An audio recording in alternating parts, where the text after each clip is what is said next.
Hello friends, welcome back to my channel Lipi's daily infotainment. বন্ধুরা, কি চমৎকার গোল গোল ফুলের মতো পিঠা। হ্যাঁ বন্ধুরা, এটা ফুল দিয়েই তৈরি। আর কি ফুল দিয়ে নিজেরা বলো তো দেখি। আচ্ছা, দেখতে থাকো, দেখবে তারপরে তো বলবে এটা কি ফুল। আর এই পকোড়া ভাজার পদ্ধতিটা দেখাবো। তার আগে যে সকল বন্ধুরা আমার চ্যানেলটি সাবস্ক্রাইব করনি তাদেরকে রিকোয়েস্ট করছি সাবস্ক্রাইব করে বেল বাটনটা প্রেস করে রেখো। হ্যাঁ বন্ধুরা, আমি চলে এসেছি আমার সেই বাগানে। ফুলগুলো দেখো, নামটা তোমাদেরই বলতে হবে কি ফুল এটা এবং কি ফুলের পকোড়া আজকে খাওয়াচ্ছি। ঠিক আছে, কমেন্টস করে জানিও। তাহলে চটপট বন্ধুরা তৈরি হয়ে নাও।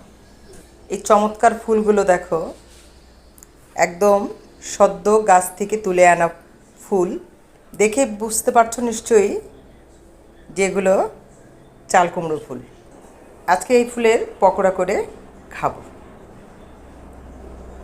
কিভাবে বানাই দেখো, আগে কখনো খাইনি, আজকে করে খাবো। তোমরা যারা খাওনি অবশ্যই খেয়ে দেখবে। যেহেতু গাছের লতা পাতা সবই খাওয়া যায়, ফল খাওয়া যায়, ফুল খেতে অসুবিধা কোথায়? তাহলে চলো দেখো কিভাবে বানাই।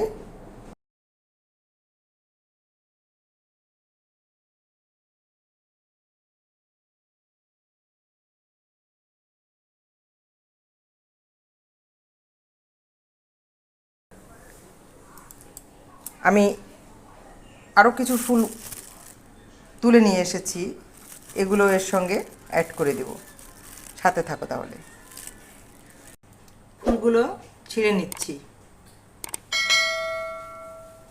ভিতরের এই যে অংশটা, এটা একটু এভাবে দিয়ে ছাড়িয়ে নেব। কুমড়ো ফুলের বড়া যেরকম করে খাই ঠিক সেইভাবে দেখো, এভাবে এটা ফেলে দিব।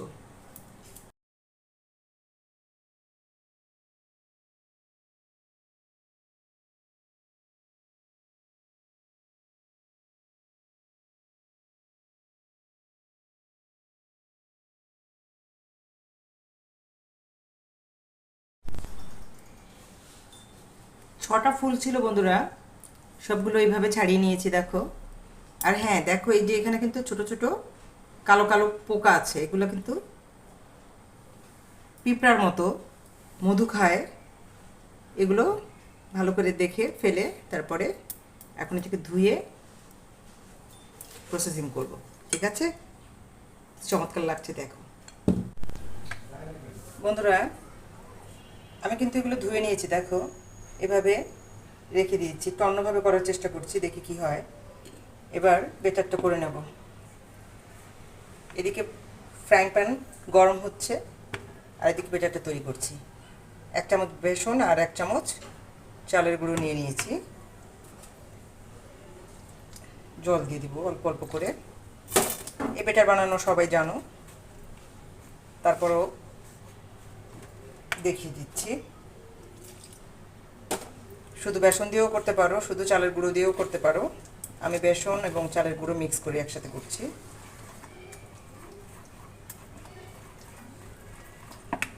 এর সঙ্গে অ্যাড করব হলুদ,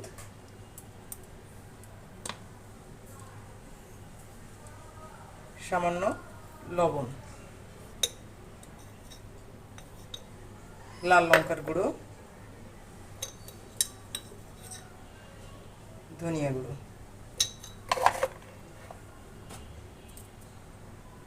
আর একটু জল দিব। বন্ধুরা, স্কিপ করে চলে যেও না, কেননা সবাই জানো যে বেটার বানানোর পদ্ধতি সব একই রকম। বেটার বানানোর পদ্ধতি যাই হোক না কেন, এর ভেজে নেওয়ার বা বানানোর পদ্ধতি কিন্তু একটু আলাদা। তাই সম্পূর্ণ ভিডিও না টেনে দেখতে থাকো।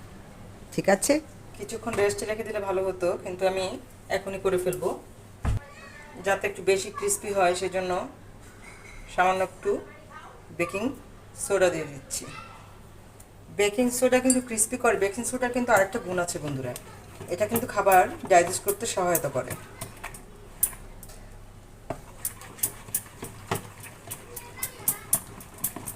ভালো করে ফেটে নেব।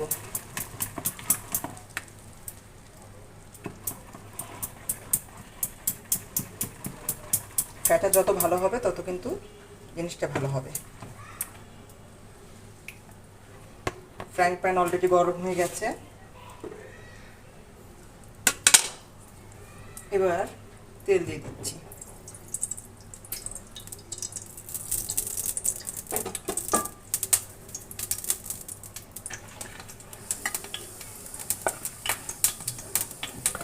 ঘনত্বটা এরকম হবে।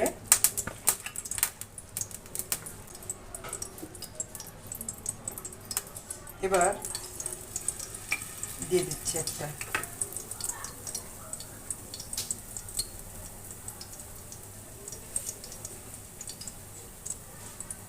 একটা ফুল নিয়ে এভাবে বিছিয়ে দেব।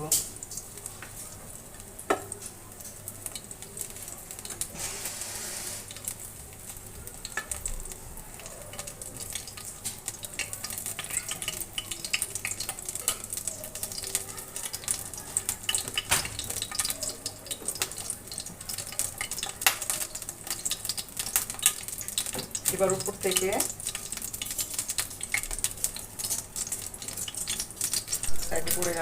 এভাবে দেওয়ার সময় যদি ছড়িয়ে যায় সমস্যা নেই, খুন্তি দিয়ে এভাবে ঠিক করে নেবে, শেপে নিয়ে আসবে।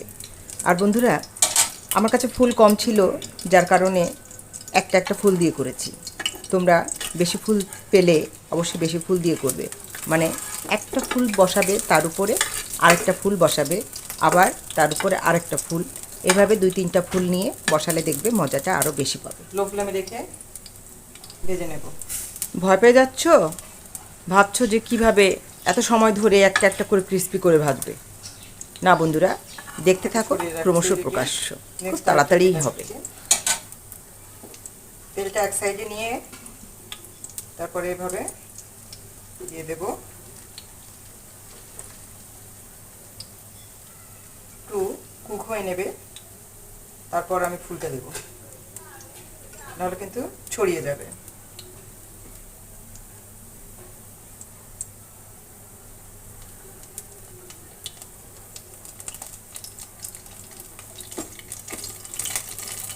ওরা এই একইভাবে সাবধানে, কিন্তু খুব সাবধানে এভাবে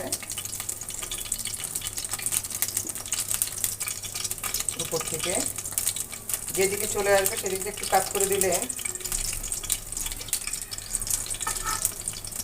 সেটা চলে আসবে।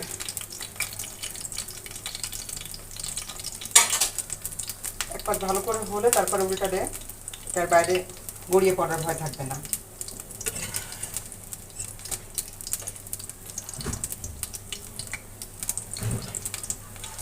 আমি তেল যেহেতু কম দিয়েছি, এভাবে তেল থাকলে উপর দিয়ে দিলে তাড়াতাড়ি হয়ে যাবে।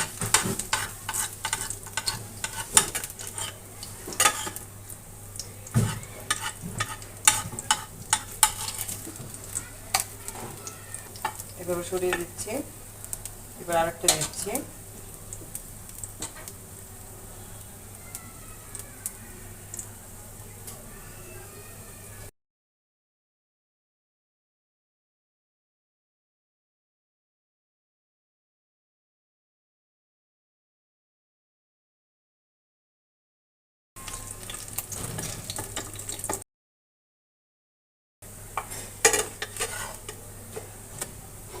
সময় নিয়ে ভালো করে কিন্তু ভেজে নেব।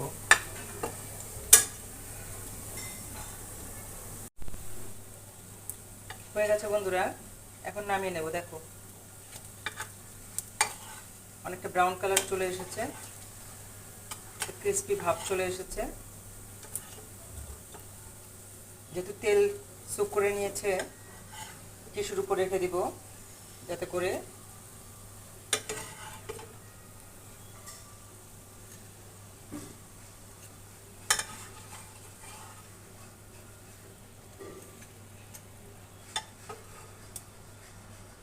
বাকিগুলো এভাবে ভেজে নিচ্ছি আমি। বন্ধুরা, দেখতেই পাচ্ছ তৈরি হয়ে গেছে অসাধারণ চাল কুমড়ো ফুলের বড়া। বা পকোড়া। দেখো ফুলটা অনেকটা ফুলের মতোই শেপে করা হয়েছে। তোমরা তোমাদের ইচ্ছে মতো করে খেও। যদি ভিডিওটি ভালো লাগে অবশ্যই লাইক কমেন্ট শেয়ার করো। আর যে সকল বন্ধুরা এখন পর্যন্ত সাবস্ক্রাইবই করোনি তাদেরকে রিকোয়েস্ট করছি আবারও সাবস্ক্রাইব করে বেল বাটনটা প্রেস করে সাথে থেকো, ঠিক আছে?